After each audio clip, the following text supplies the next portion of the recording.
مولا علی نے حدیث نقل فرمائی میرے پاک نبی صلی اللہ علیہ وسلم سے روایت. آپ فرماتے ہیں اللہ کا ذکر ایسے کر کہ جیسے درخت گھنا درخت ہے اور جب تیز ہوا چلتی ہے تو وہ اس کو کبھی ادھر ہوا زمین سے لگاتی ہے تو کبھی وہ ادھر زمین سے لگتا ہے، کبھی ادھر زمین سے لگتا ہے تو کبھی ادھر زمین سے لگتا ہے. حدیث پاک میں اللہ کا ذکر اس طرح کر کے لوگ تجھے پاگل اور دیوانہ کہیں. اسی لیے جی دنیا کی دیوانگیاں بندوں پہ چڑھ گئی ہیں، ہر قسم کی دیوانگی بندے کو چڑھ گئی ہے، لیکن اگر اللہ کے عشق کی دیوانگی ہوگی، ذکر کے ساتھ اگر وہ کیفیات پیدا ہو جائیں تو اس سے بڑی نعمت کوئی نہیں ہے. آج یہ جائے کہ انسان کو تو اب پتہ ہی نہیں ہے کہ کیا ہوتے ہیں اذکار کیا ہوتے ہیں. ہم تو نماز مشکل ہوئی پڑی ہے تو ذکر کیا کریں گے، وقت نہیں ہے. اگر وقت ہوتا تو میں آپ کو سورہ نساء پارہ نمبر 4 آیت نمبر 103 فَإِذَا قَضَيْتُمُ الصَّلَاةَ فَاذْكُرُوا اللَّهَ، جس وقت صحابہ جہاد پر کھڑے ہوتے اور ان کے ہاتھوں میں تلواریں ہوتی اور اس کے بعد تلواریں ان کے ہاتھ میں ہیں اور پڑھ کے فارغ ہو کے دوبارہ ڈیوٹی دے رہے ہیں، نیزے تلواریں ہاتھ میں گھوڑے پہ بیٹھے ہیں، میرے پاک نبی صلی اللہ علیہ وسلم ان کو حکم فرما رہے ہیں میرے صحابہ گھوڑے پہ بیٹھے کافر کو مارتے تلوار چلاتے، کسی لمحے بھی اللہ کے ذکر سے غافل نہیں رہنا. آج لوگ اے سیوں میں بیٹھ کے ذکر نہیں کرتے، ٹھنڈی ہواؤں میں بیٹھ کے ذکر نہیں ہوتا. آج جو ہے نا کلینوں پہ بیٹھ کے اللہ کی عبادت نہیں ہوتی، بہترین اعلیٰ ماحول میں اللہ کا ذکر نہیں ہو پاتا.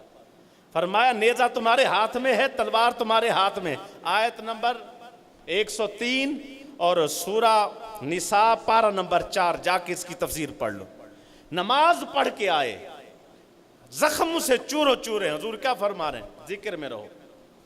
جس ذکر کو آج امت نے وہ سمجھ دیا، علیحدہ علیحدہ باب باندھے ہوئے، فضیلت ذکر فضیلت ذکر فضیلت ذکر فضیلت ذکر. اسی لیے سارے مل کر یہ بات سمجھ لیں. حضرت بہو سلطان علیہ رحمت نے یہ فرمایا تھا کہ زبان سے ہر کوئی پڑھ لیتا ہے، پھر دل کا کسی کسی کو نصیب ہوتا ہے. کہ جی وہ کس کو نصیب ہوتا ہے؟ فرمایا زبانی کلمہ ہر کوئی پڑھدا، دل دا پڑھدا کوئی ہو. حضور کوئی کون ہے؟ فرمایا ایک کلمہ سانو پیر پڑھایا تے سدا سواگن ہوئی ہو. یہ فتاوی رضویہ جلد نمبر 14 کے اندر فرمایا اعلی حضرت رحمت اللہ تعالی علیہ نے جس وقت ذکر عروج کو پہنچتا ہے.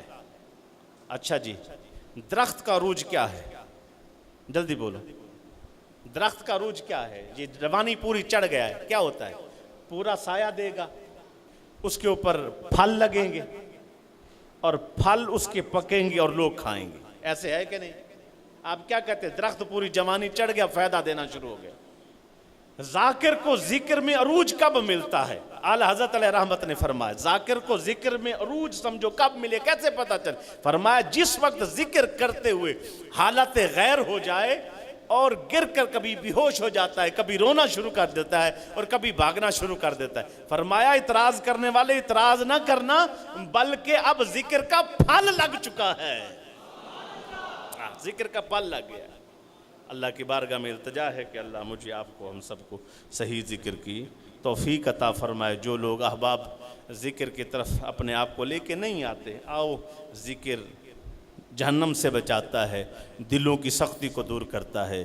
ذکر رب کے قرب کا ذریعہ ہے، گناہوں کا کفارہ ہے. حتیٰ کہ جب انسان ذکر کرتا ہے تو رب کا ساتھ نصیب ہوتا ہے.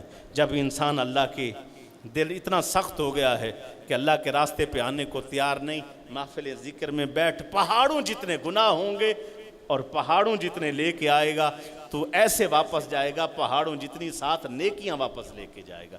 میرے آقا صلی اللہ علیہ وسلم نے فرمایا کہ اگر فرعون جیسا بدبخت اپنے گھر کے دروازے پہ لکھ دیتا ہے اللہ کا نام تو اس کو عذاب نہیں آتا. اگر مومن اپنے دل پہ اللہ کے نام کا ذکر کرے اور تصور کر کے ذکر کرے تو پھر اس کی شان کیا ہوگی.